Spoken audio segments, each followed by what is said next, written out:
We're going to be in the book of Hebrews, chapter 12, verses 5 through 11. And the title of the sermon is Are Hardships Abandonment or Molding?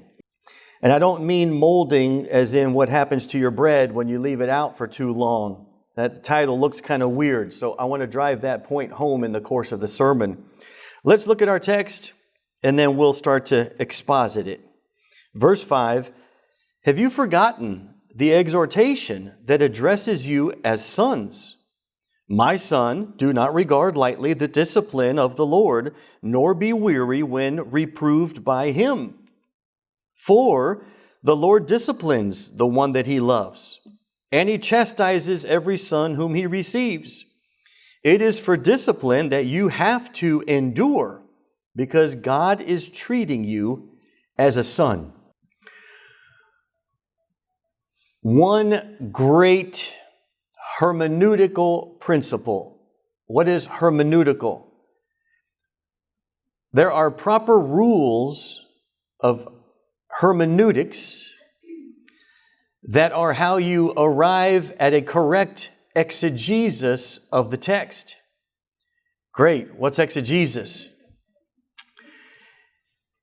To exegete a text, to get an exegesis of a text, means to find out what the text means. That's exegesis. What does this text mean?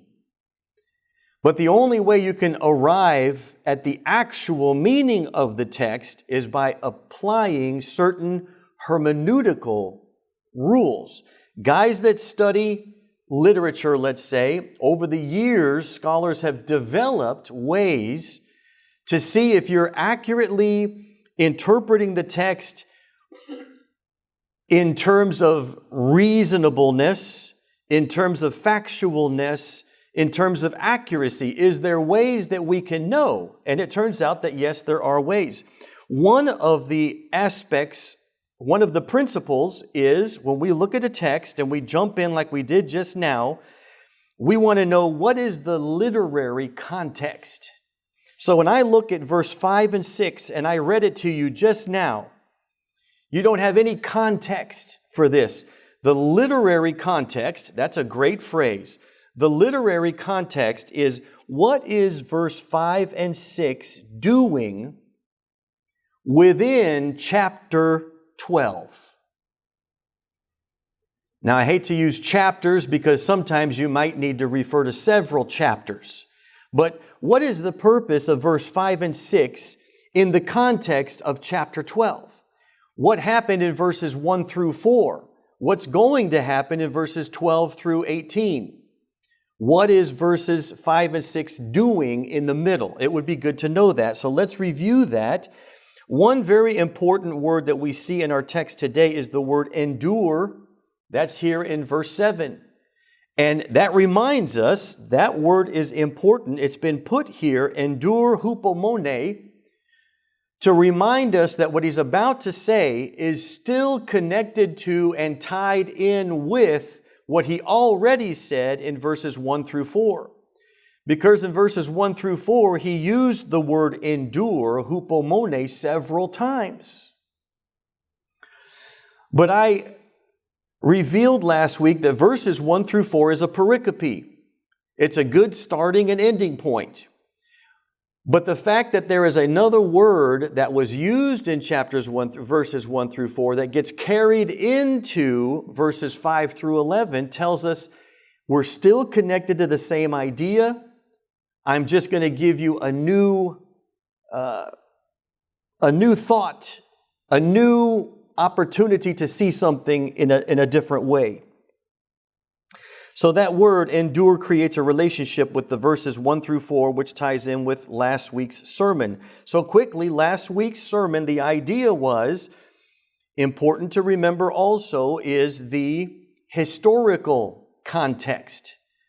Why is the book of Hebrews being written in 64 AD? What was happening? The church was being persecuted. And these Christians were thinking about leaving the house church, Christianity, and going back to temple worship in Jerusalem Torah, temple, and sacrifice. They were thinking about leaving Christianity and going back to temple worship because life for Christians was very hard. I'm going to suggest that these Christians are in Rome. I won't be dogmatic about that, but I'm going to suggest that in 49, all the Christians were kicked out of Rome. And then after that, in the time of Nero, Jews were kicked out of Rome. But in Nero's day, Jews were allowed to come back to Rome because Rome wanted them to pay their taxes. So Jews were allowed to come back to Rome, but Nero is about to start one of the worst persecutions on Christians that we have documented. He's going to feed Christians to the animals in the Colosseum. Sorry, couldn't have been the Colosseum. It wasn't built yet. So during the time of Nero, it would have been whatever local games they were having. He was going to dress Christians in animal skins and watch them fight lions. He was going to put tar on Christians and light them on fire to light his garden at night. Rome is about to burn, and he's about to blame the burning of Rome on Christians so that people will hate. He's going to start not a campaign. What's it called when you slander a certain group of people so you can begin to persecute those people? Yeah, he's going to start doggone it. Huh? No, it's what the radio programs did to the Tutsis in propaganda. Thank you so much. You nailed it.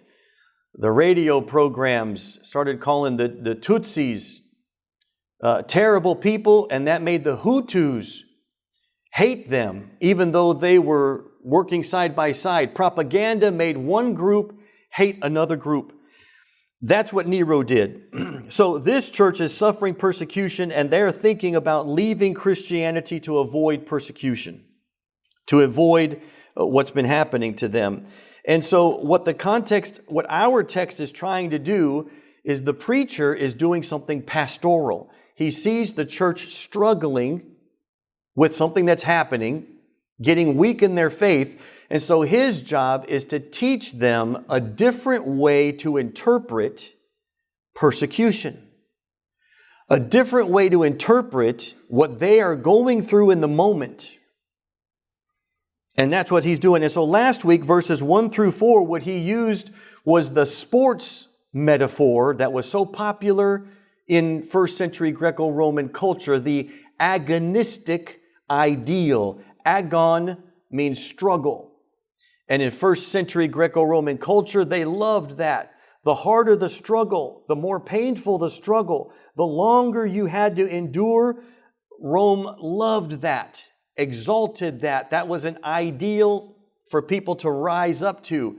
And last week, he took that Roman ideal, the agon, the struggle, and he translated it and said Christians ought to use that idea. When you're struggling, you ought to use the mentality of bring it on, give me more, I'll take all you can get, because that is how you get glory. That was last week, the agonistic ideal. Today, he's also going to continue with helping the church transform its interpretation of the bad stuff that's happening to them. And today, he's going to reframe that persecution. His methodology is to take them back to the Old Testament and to take them back to Proverbs chapter 3. In Proverbs chapter 3, Solomon is giving his son advice. So he's going to use Solomon giving his son advice, and he's going to use the context of Proverbs chapter 3 to transform how they view the difficulty and the persecution and the suffering that they're going through. He's going to use 3 ideas, so let me give them to you, even though they don't make sense yet. The first idea is this idea of discipline. Discipline is the intratextual marker that gets repeated several times between verses 5 and verses 11. Discipline, is the new key word. So, number 1, discipline. Number 2, relationship. Relationship. And number 3, teleos. T-E-L-E-O-S. Teleos. Let me show you a contrast of these 3 things between the current mindset, the Hellenistic Greek mindset about something bad happening to someone, and he's going to try to transform that into a Proverbs chapter 3 mindset of what does it look like when a dad makes things difficult on his son. He wants to shift the perspective. In a Hellenistic mindset, and you might even remember stories like Job, this is just the default way people are. When something bad happens in our life, we seem to interpret that emotionally as punitive. When Job was having bad things happening in his life, how did his friends interpret that? Job, you're being punished. Punitive. That's that word.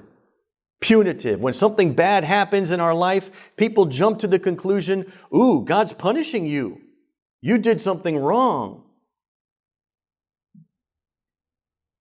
The normal interpretation of something bad happening, we normally think of it as being punitive. And what we want to do with Proverbs chapter 3 is transform the idea of something bad happening as being punitive because I did something wrong to I'm being formed and I'm being molded.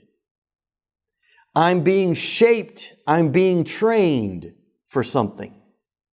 The second idea is the relationship. What does it have to do with the relationship? Well, normally we interpret it as punitive punishment because someone more powerful than us is angry at me. That's the second, the authority. The interpretation is somebody more powerful is angry, so I'm being punished. The relationship is a relationship of authority. Somebody that's demanding that I be exactly what they want me to be or I get punished. The relationship is authoritative. And what he wants to transform that idea into this idea of you're being taught as children are being taught. The relationship here is somebody that more powerful than you, but what they want to do is teach you and train you and help you, not dominate you. And then the third one is teleos. We'll go into that. Teleos means the end goal. What's the end goal?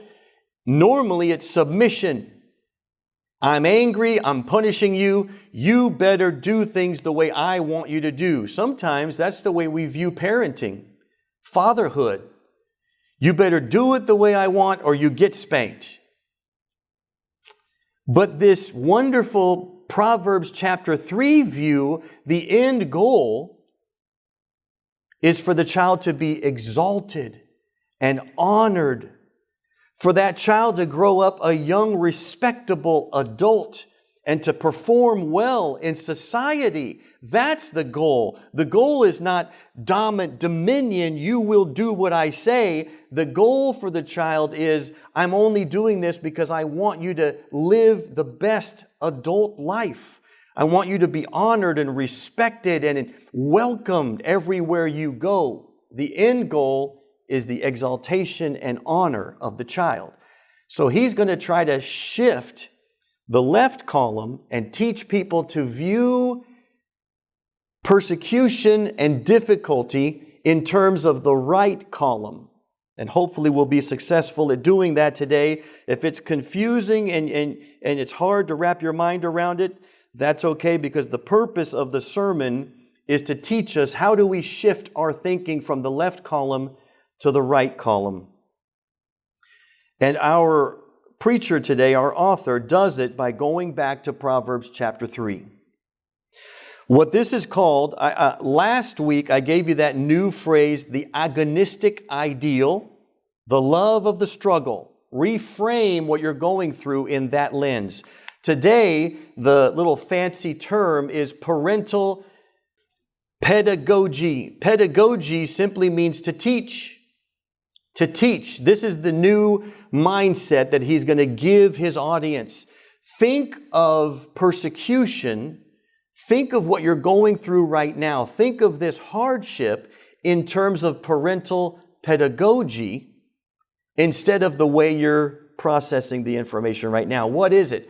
Parental pedagogy is the style or the technique that a parent uses to train their child. A parent teaching, instructing, training, and shaping their child's character. He's going to try to get them to reframe the persecution they're going through by imagining how a parent trains a child, and use that example to accept that God is using this difficulty to train you. And hopefully by the end of the sermon, we'll be able to make that shift in our own minds, because so often we're emotion driven. When something doesn't work out, that means it's bad. When something doesn't go our way, that means I should be angry. Rather than when something doesn't go my way, it's an opportunity for me to go through this difficulty to shape me, to mold me, to change my character, to change me from the inside out, to make me something better than I ever could have been had I skipped this difficult moment. That's our goal today. So let's go back to our text, and here's what it looks like. My son, don't regard lightly the discipline, paideia. That's our new repetition, our new word that's going to lead us through the text. Don't disregard the discipline of the Lord.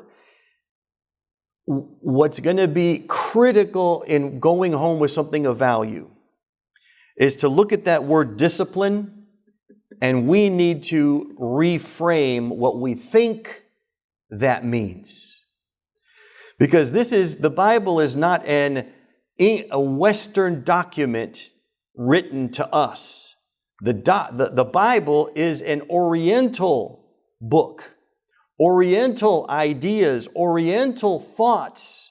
And we need to try to understand those Oriental ideas, those Oriental thoughts, and not read things in our 21st century context. So when you see the word discipline, you don't want to go, okay, what is discipline? It's getting a spanking. We have to do the work to go, what was the Proverbs chapter 3 Hebrew Aramaic idea that is being translated into English using the word discipline?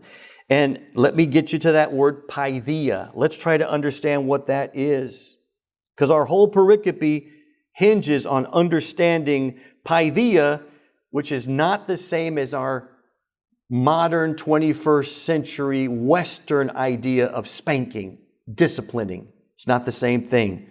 So let's try that. Our modern day look at the word discipline, it might be something like, well, when daddy spanks you, it's for your own good.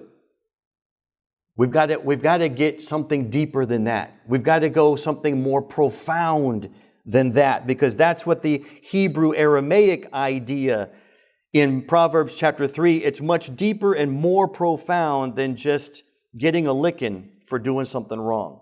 It falls short. That would have been the first century Greco-Roman Hellenistic idea. If you're suffering, it's because you did something wrong and you're being punished.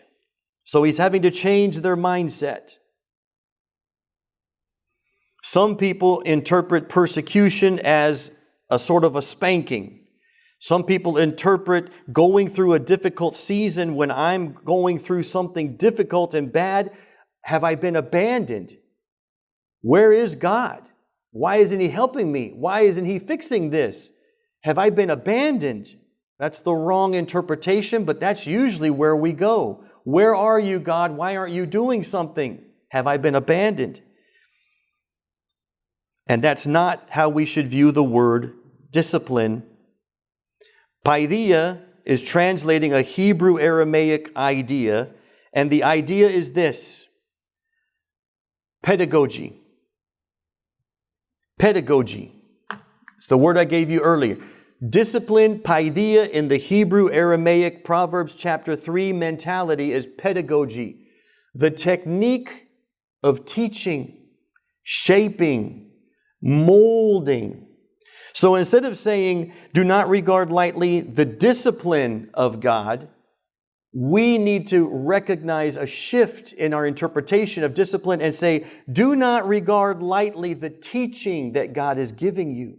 Don't regard lightly the formation process that God is putting you through. Don't regard lightly this molding that God is doing in your life right now. I hope you can recognize, isn't that so much better?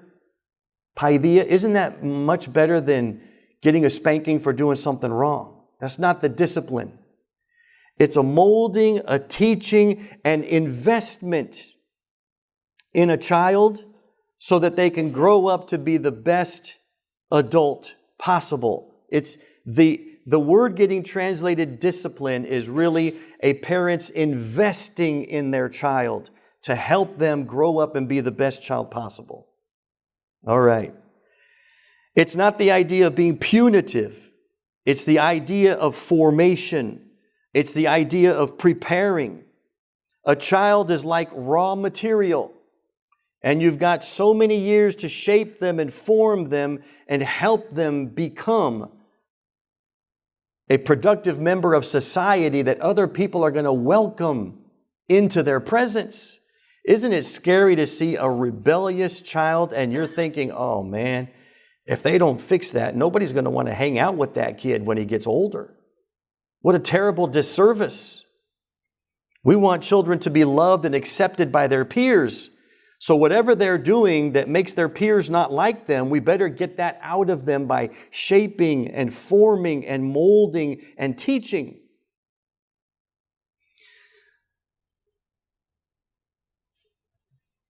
It's a humbling process that children go to in order to bring about their exaltation. And so right away, he's saying, reframe the persecution that you're getting. I want you, church, to refrain the suffering that you're going through. And instead of thinking that I do something wrong, is God punishing me? Is God just not present and God has abandoned me to be here by myself and suffer alone? He says, I want you to transform that and say, this difficulty that I'm going through is God training me. This persecution that I'm going through is God molding me. This difficulty is showing me that God is working on me, therefore He hasn't abandoned me. He is actually relationally involved in shaping me into something that He wants me to be in the future. That's the transformation. And again, let me remind you, this is situation specific. He's specifically trying to show people how to reframe persecution.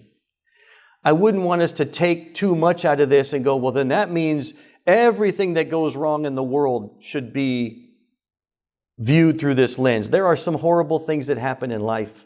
Leukemia, cancer. I think that there are different texts to go through to deal with those types of things. He's teaching here specifically how to deal with you're being persecuted for being a Christian. Here's how to reframe your situation. All right, let's jump down. Number 2, we did number 1 there, trying to understand the Oriental ancient view of this word paideia that gets translated discipline, but our Western American idea of that word is not the same as theirs. Number 2, what this shows is the type of relationship that's going on. So let me read that to you. Verse 7. It is for discipline, there's our word again, paideia, that you have to endure, hupomone, that's tying us together with last week's sermon, that God is treating you as sons. Verse 8. If you are left without discipline, something which everybody has suffered, then you are illegitimate. You're not really sons. That text is establishing that one aspect of enduring persecution is this relationship with God. The fear is, if I'm suffering, then God has abandoned me. God, where are you? Why aren't you doing something? And he says, no, you need to shift that. If you're suffering, you need to know that God is present, just like a father, right there with you, because he's the one molding you and shaping you and teaching you through this thing you're suffering.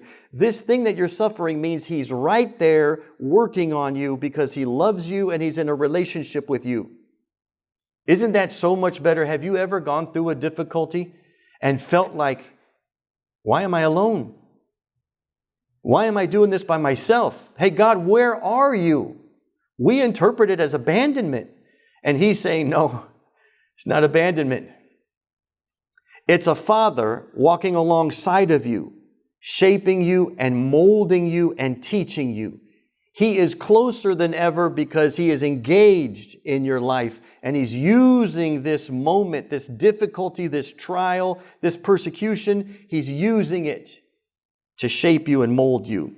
That's the new reframing that he wants them to learn to do.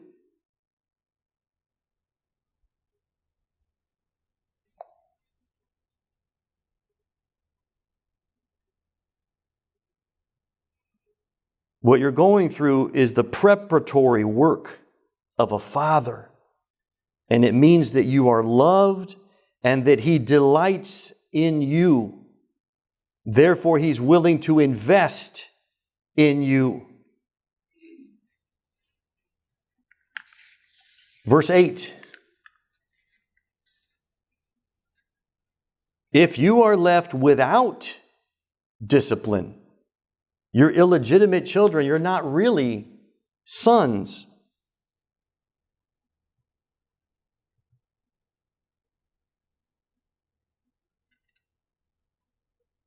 This again is relational, and he's trying to remind them, hey, any son who has a parent that doesn't challenge the son, doesn't work at teaching the son, isn't coming alongside the son to walk him through difficult struggles of shaping and forming and molding. If a guy does that, then that kid is not really a valued son, a priority. So view it that way. The fact that you're going through a difficulty means that you are loved, that you are part of the family, and that your Heavenly Father is actively engaged in working on your character and your formation. Let me give you a couple examples of how we've seen God do that in the past. He allowed people to go through difficulty in order to form their character, not as some kind of a penalty or retribution for something done wrong. Let me give it to you. Deuteronomy chapter 8 and verse 3 says, and he humbled you and he let you hunger. I'd put a square around that. He let you go hungry while you were wandering in the wilderness. Then he fed you with manna, which you had never seen before, and your fathers didn't know about it, so that he might make you know that man doesn't live by bread alone, but men live by every word that comes from the mouth of God. Verse 5.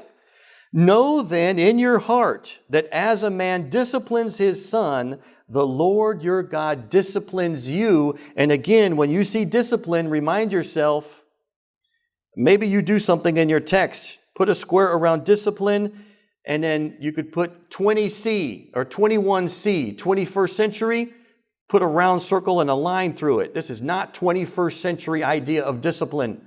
This is the Proverbs chapter 3 Oriental idea of paideia, training, molding, forming.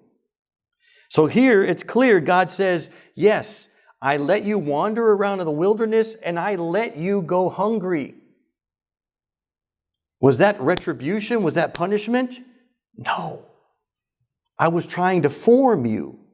and help you understand that my words, my commandments are just as important in your life as food. You know food's important in your life. Nobody has to tell you that. What I do need to convince you of is my commandments, my training, my teaching is equally as important in your life. If you forsake my training and my teaching, you will fail in this life. You will hurt yourself, and you'll probably hurt others. I'm trying to train you and teach you, so I let you go hungry for you to learn a very important lesson. There's a powerful imagery in there. I can't help but recognize that I feel like my dad did this a lot in my life. Every time I got something super cool, I had to go through a long, arduous process before I got to play with the thing. Let me give you a couple examples. I wanted a BB gun so I could shoot stuff in the backyard, right? Not too smart. Wanted a BB gun. It was one Christmas, or it was my birthday, and I saw a big box that I knew had to be a BB gun. I was so excited. I was going to pump that thing up and go out in the backyard and start shooting stuff. I opened it up. To my dismay, it was a .22 rifle. .22 rifle. I was mad because I can't shoot that in the backyard. My dad said, I know. That's exactly why I bought you a .22. So then I recognized then we have to wait and we have to go through a process and we have to drive to the shooting range. Oh, we're not driving to the shooting range? No. You got to learn to take it apart and clean it and understand how things work. And then you got to learn how to put the scope on, how to sight the scope. Do you see how he was paideia? Shaping me, molding me, training me. He did it again. When I got older, I wanted a dirt bike. My friends had KTM dirt bikes and they were blazing through the desert, popping wheelies, going off of jumps, having a good time. And here's Tony just standing in the sand watching everybody have fun. Little old Tony doesn't have a dirt bike. So one birthday, I got up. My birthday present was in a box on the table. I opened it and it was a motorcycle helmet. And I was so excited because if Dad gives you a motorcycle helmet, that must mean that there's a dirt bike, a YZ80, a YZ125 in the backyard waiting for me to go pop wheelies and go off jumps. So I go in the backyard and there was a big, heavy Honda street bike with roll bars on it. And I got mad again. What is that? I can't do jumps and do wheelies on a big heavy street bike. What is that? He goes, I know. It's exactly why I didn't buy you a dirt bike. I bought you a bike that you're going to have to learn to ride for real and not just gun the throttle. Took me out into the desert where the old piece of cement used to be with the big hole in it at Bombing Range Road. Drove me out into the middle of the sand and then said, okay, Tony, here's what I want you to do. And he made me learn to ride that big, heavy bike in the sand. Anybody ever rode a motorcycle in the sand? Yeah. That's the way he made me do it for weeks. I hated that. Well, what was he doing? I don't want you to be stupid, Tony. So I'm shaping you. I'm molding you. I'm training you. It feels painful at the moment. It feels difficult in the moment. It's not pleasant in the moment. But I'm shaping you and training you for your own good. Oh, powerful lessons, guys. That's the idea of paideia. This kind of a discipline that is instructional and teachable. And then he says, you should relish the difficulty because that means that your dad loves you. That means that you are your dad's delight. And He's training you and investing in you. So He's translating this to Christians that are being persecuted in first century Greco-Roman culture in Rome. And He's saying, learn to relish this persecution, because it means that your God, your Father, your Heavenly Father loves you and He delights in you, and He's letting you do something difficult and painful because it's training, it's preparation, because there's something wonderful coming. And that brings us to our third point. In order to be able to go through the difficulty of learning to write in the sand, it helps if you know the end game. There's a purpose for all this. So what's the end game? Why is this valuable? I can't see it. And most of the time, we can't see it when we're going through it.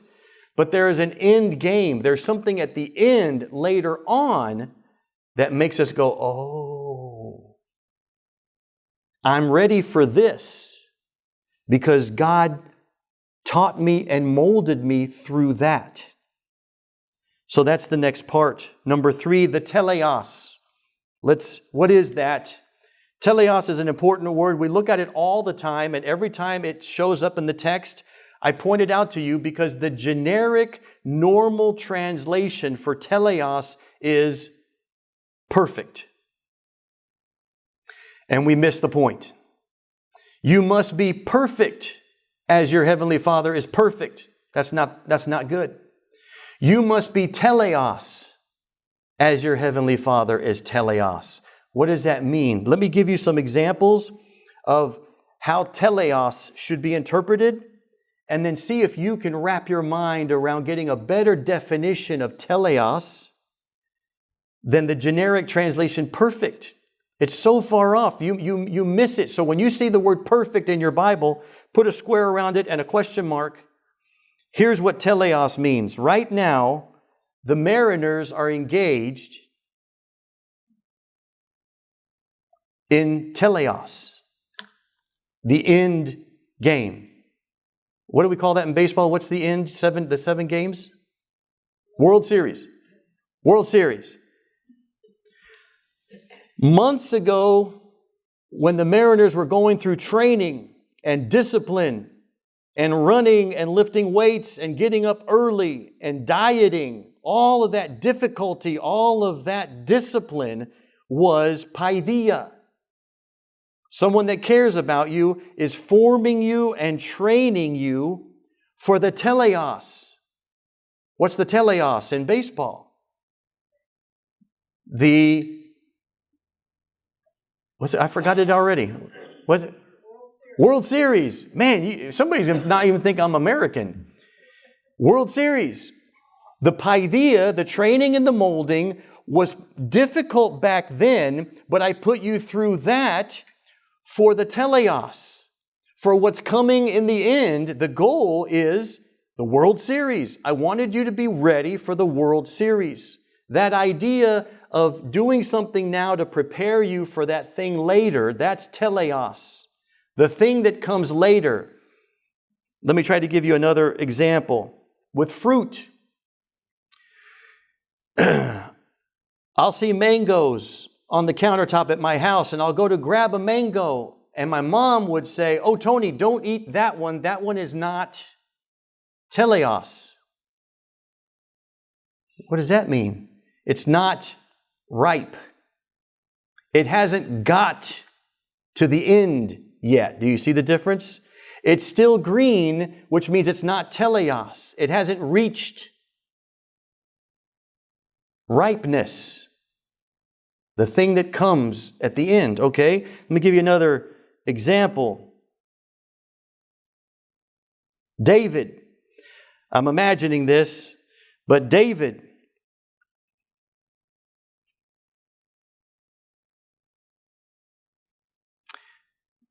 brothers all got to go off to war. But David was kept at home. Now, to a young boy, that must have seemed like, I'm being punished, this isn't fair, I'm just as good as my brothers. I want to go off to war with all my brothers, and I'm angry that you're keeping me home, sending me to take care of sheep. So his interpretation of that was, I'm being punished, I'm not good enough, this is not fair. But if he embraced the paideia, the discipline, I don't like that word because it's not the same. If he would embrace the fatherly teaching, molding, you're not ready yet, David, I want you to go out and take care of sheep. Can you imagine David taking the sheep out to the wilderness, kicking rocks, saying, this isn't very powerful, this isn't very invigorating, this isn't very thrilling. And then a lion comes. What does David have to do in order to protect his sheep? David kills a lion. Later on, a bear comes. What did David have to do to protect the sheep? David figured out how to kill lions and how to kill bears to protect something he loved. So he interpreted that time with his sheep as a negative punishment, not fair. But what it actually was paideia, a time of training and molding and shaping, because David, God, the teleos, the thing that's going to happen later, God's going to take you out of the sheep and He's going to put you in charge of His sheep. God is going to put you in charge of Israel, real people. And you're going to fight off giants to protect God's sheep. David could have never seen that coming, but that was the teleos. That was the end game. Are you beginning to see what teleos means? Usually we don't know what the teleos is. It's something in the future we don't know. Let me give you one more example. This may or may not have been me. I met a young girl. Their family lived out in the woods, and I would go backpacking, and as I would come home, I would stop off at the house and visit with the young girl and her parents. And we all liked each other, we enjoyed each other, there was laughter, conversation, it was fantastic. To me, capping off a 2 or 3 day backpacking trip, coming home and hanging out with this family, usually they'd give me something to eat. In high school, that was just fantastic. And one day, the mother and the father called me outside, said, "Tony, we would like to know, what is your teleos?" Now, that's not what they said, right? Can you imagine what they said? "Tony, what is your end game with our daughter? Tony, what are your intentions with our daughter?" Teleos is saying what's happening now has to have a long-term purpose. What is that end game? That is teleos, guys. So when you see the word perfect in your Bible, put a square around it, do something. So teleos is the third part of ours, and what's happening is God is preparing and molding you for something that's coming. What is it? Let me go back to that. This is number 3. Here's the verse that describes this teleos, the end game. Verse 10, He disciplines, that's our continuous repetition word, paideia, for our good, so that we can share in His holiness. So we can be like God. Verse 11, at the moment, all paideia, discipline, seems painful. It's not fun, it's not pleasant. But later, that's our teleos, down the road, the peaceful fruit of righteousness for people that have been trained. There will be blessings. There will be peace. There will be righteousness. There will be prosperity. There will be blessings down the road if you let this persecution, this difficult moment, train you, mold you, shape you. There will be glories and exaltations later on down the road. I thought I put this in my notes. I don't see it anywhere. So I got to share this with you. Wow. How did I not put this in my notes? Okay. Let's look at Jesus. Oh, I did see that in my notes. Yep. Let's look at Jesus, guys. Jesus was baptized and the voice from heaven said, "This is my Son." So here comes the pedagogy. God's training. God is going to train His Son. Here is my Son in whom I am well pleased. I love this boy. I delight in this boy. This young boy pleases me. So I'm going to let him suffer. We don't get that unless we understand, unless we change our understanding. Letting your child go through something difficult is not a punishment. It is a forming of his character. God says, I'm going to let him go through difficult stuff. Jesus said, the world hates me because I tell the truth. Jesus said, there's no place for me to lay my head. The book of Isaiah says that they beat Jesus beyond recognition, beyond anything that looked human. He suffered, despised, murdered. And that is the difficulty. The only way to make sense of that is to go, what's the teleos? What was all that for? What's the end game? And we learn in Hebrews, he says, Jesus went through that stuff, number one, so he could be a faithful high priest. So he could understand you. So he could understand your suffering. That's why it was worth it. So he could be compassionate and merciful on you. That's why Jesus needed that suffering, okay?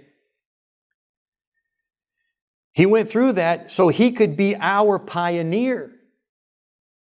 Jesus was the first one to live righteously and blamelessly and to make it to the other side, the resurrection. He was the pioneer. He was the Lewis and Clark. Something that everybody else was too afraid to do, he went out and did it first to inspire the rest of us. By witnessing his life, it inspires the rest of us to follow in his footsteps. He had to go through that because he was going to be the pioneer for the rest of the world. Are you beginning to see that going through the persecution for this church was going to have a value later in life? And we just read it. He said the value is it's going to transform you into a holy person. It's like when fire, when people put precious metals in fire. Why would you do that? Because when you melt precious metals, all the bad junk floats to the top. And you can scoop the bad junk off the top. God says that's what this persecution is going to do for you.